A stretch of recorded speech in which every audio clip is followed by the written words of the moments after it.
Սիրելի հայրենակիցներ, առաջին անգամ եմ այս ամյուրնում որպես ազգային ժողովի պատգամավոր ելույթ ունենում, ողջունում եմ բոլորիդ եւ նախ ուզում եմ շնորհակալություն հայտնել բոլոր այն քաղաքացիներին, ովքեր իրենց ձայնը տվել են Հայաստան դաշինքին, վստահել են։ Դուք ինքներդ էլ վստահ եղեք, որ մենք փորձելու ենք ձեր արդարացնել ձեր հույսերը, աշխատել որպես պատգամավորներ, ինչի համար դուք մեզ գործ ուղղել եք այստեղ, ամեն ջանք ու եռան դնելու ենք, որպեսզի այդ նպատակին հասնենք։ Շատ խոսվեց այսօր ազգային ժողովի 4-րդ օրն է, շատ խոսվեց բարեկրթությունից, ժողովրդավարությունից եւ այլն։ Ինչ խոսք, բոլորը կողմ են բարեկրթությանը, ոչ ոք դեմ չի։ Բայց այդ բարեկրթությունը առաջին հերթին կախված է լինելու իշխող քաղաքացիական պայմանագիր կուսակցության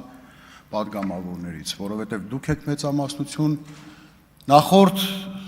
խորհրդարանը ինչի համար ենք շատ խոսում բարեկրթությունից, որովհետև տարբեր հարցումներով ստեղ էլ նույն իշխանական պատգամավորներն արձանագրեցին, որ նախորդ խորհրդարանը եղել է ամենացածր ռեյտինգ ունեցող խորհրդարանը պատմության մեջ։ Ոնց։ Ինչա։ Հետո կասեք։ Խնդրում եմ վերջացնեմ հետո։ Այսինքն դա կարելի ասել, դա եղել է նրա համար, որովհետև մարդիկ տեսել են խորհրդարանում կռիվներ եւ այլն եւ այլն։ Տեսեք, այսօր 3 չառաջ օրը պարոն Ռուբինյանը, պարոն Կոնջյանը ընտրվեցին, վստահ եմ պարոն Ալեքսյանը մի քանի ժամից կընտրվի, կզբաղեցնի իր տեղը, բայց այս բարեկրթության նախորդ խորհրդարանի ոչ այնքան բարեկիրթ լինելու համար, օրինակ պարոն Ալեքսյան, ձեր ընտրության հարցն ասեմ, դուք եղել եք այդ ոչ բարեկիրթ միջավայրի, միշտ եղել եք կիզակետում։ Ազնիվ ասենք, որովհետև դրա եւ չգիտեմ, տեսանյութերը կա եւ ամեն ինչը կա։ Ասացիս իմաստն ինչ է, որ ձեզնից է շատ կախված լինելու այդ բարեկիրթ մթնոլորտը։ Բայց ես վստահ եմ, որ դա չի հաջողվելու, որովհետև նախորդ այդ խոսքերից հետո էլ մենք ոչ բարեկիրթ պահվածքի որոշ դրսևորումներ արդեն իսկ պարոն Ռուբենյանի ընտրվելուց հետո տեսանք։ Ինչ ասես, մարդը վերևում է նստած, ամբիոնում է, որ ասում է մեղն ու չագուչը իր ձեռն է, փորձում է ոնց ուզի օգտագործի, բայց ամեն դեպքում թույլ չենք տալու։ Երկար խոսվեց ժողովրդավարությունից, անցող ընտրությունները ժողովրդավար էին եւ այլն, իհարկե ժողովրդավարությունը շատ սիրուն, շատ ճիշտ եք խոսում, շատ լավ կարողանում եք հրամցնել, բայց իրական պատկերը լրիվ այլ է։ Բազմաթիվ քաղբանտարկյալներ, այդ ժողովրդավարության վառ արդյունքն է այսօր իմ գործընկեր Արտուր Սարգսյանի այստեղ չլինելը, հնարավորություն չունենալը, որպեսզի գա եւ մասնակցի խորհրդարանի ընտրություններին, որովհետեւ Հայաստանի Հանրապետության քաղաքացիները ձայն են տվել Արտուր Սարգսյանին, որպեսզի տեսնեն խորհրդարանում որպես պատգամավորի։ Այդ ժողովրդավարության վառ դրսևորումներ 70-ամյա Գագիկ Ծառուկյանին 30 հոգով, մասկաներով, սև շորերով, առանց որևէ դիմադրության գետնին պարկացնելը։ Այն դեպքում, երբ որ մարդասպանության բազմաթիվ դեպքեր Հայաստանի Հանրապետությունում տեղի ունենում եւ մենք դերում ենք տեսանյութեր, որ օրինակ մարդասպանին սենց հանգի ձեռքը բռնած շորորացնելով տանում են այս կողմ, տանում են այն կողմ։ Սա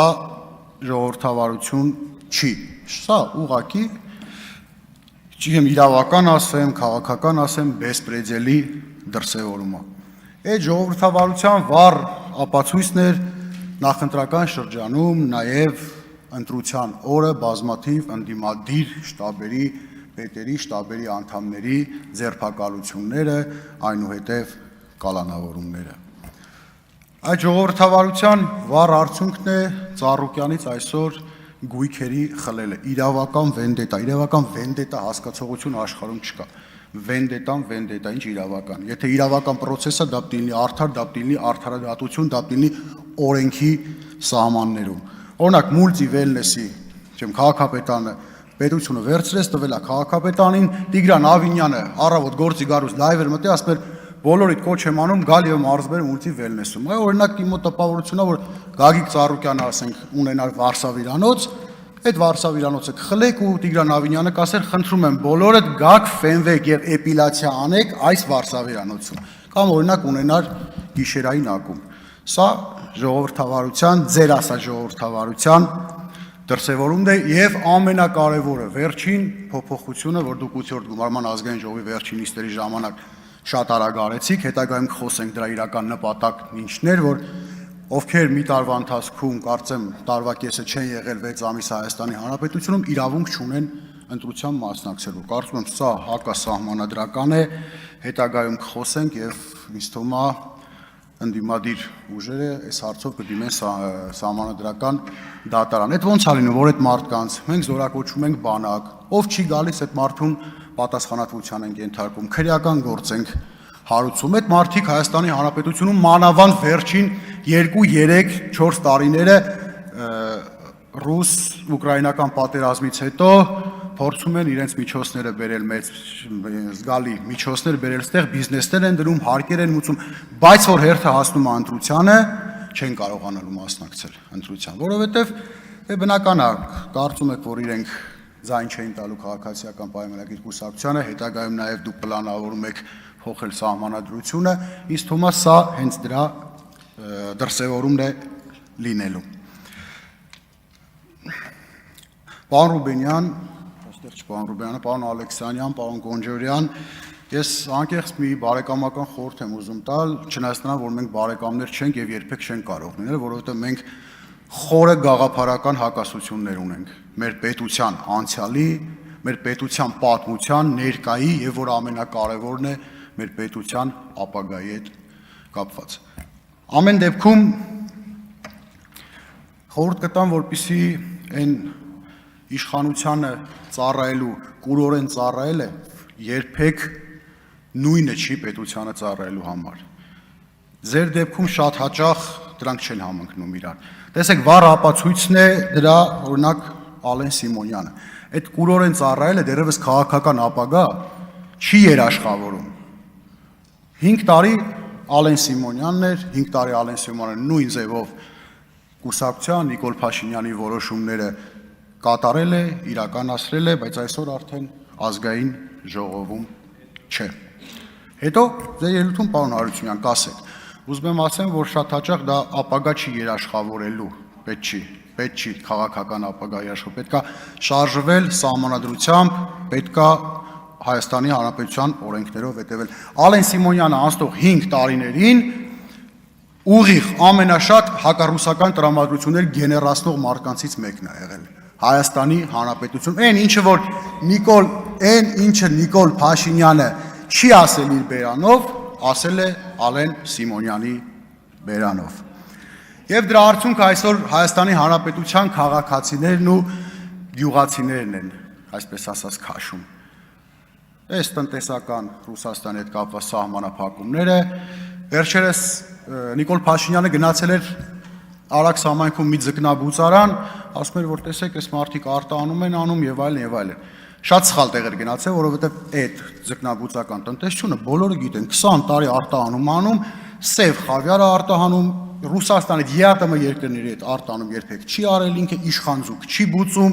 փոխարենը պետք էր գնալ այդտեղից 1-2 կիլոմետր են կողմ, օրինակ Ջրառատ գյուղի, Գայ գյուղի, Մեծամոր գյուղի ձկնաբուծարաններ եւ խոսել այդ մարդկանց հետ, ում տնտեսությունները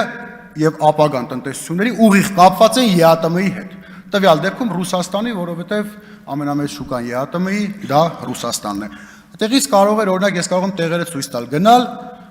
մյուս գյուղերի ջերմոցային տնտեսություններ, ծաղիկ աճեցնողների հետ խոսալ, լոլիկ աճեցնողների հետ խոսալ, այս խնդիրը իրականում օրհասական է դառնալու աշնանը։ Աշնան բերքը երբ որ եղավ եւ գյուղացիները նույն խնդրի առաջ կանգնեցին, ես չեմ պատկերացնում թե ինչ է լինելու։ Եվ քանի որ ժամանակը քիչ է, մի բան էլ ասեմ կարճ, հայրենիք այդ հասկացողության հետ կապված, պարոն Եղոյան, ես չեմ հասկանում, էլի, մարդ ասում է, ինչ իմ հայրենիքն է, բոլորը գրանցում եք, ինչ որ ուզում եք, փորձում եք ապացուցեք, որ չէ, հայրենիքը չի։ Պարոն Ֆարմանը շատ լավ օրինակ բերեց։ Դուք կարող եք մի ջավախցու համոզել, որ ջավախք իր հայրենիքը չի, չեք կարողանալու, պարոն Եղոյան, չեք կարողանալու համոզեք։ Տեսեք, տարբեր պատմական շրջաններում պետությունների սահմանները շատ են փոխվել, կապված պետության լավ ղեկավարների Եթե եղել են լավ ղեկավարներ, պետության սահմանները, չգիտեմ, տարբեր ինչ որ պատերազմական եւ այլն մեծացել են։ Հետո եկել են ապաշնոր ղեկավարներ, այդ պետության սահմանները փոքրացել են, բայց միշտ հիշեք, հայրենիքի սահմանները երբեք չի փոխվում։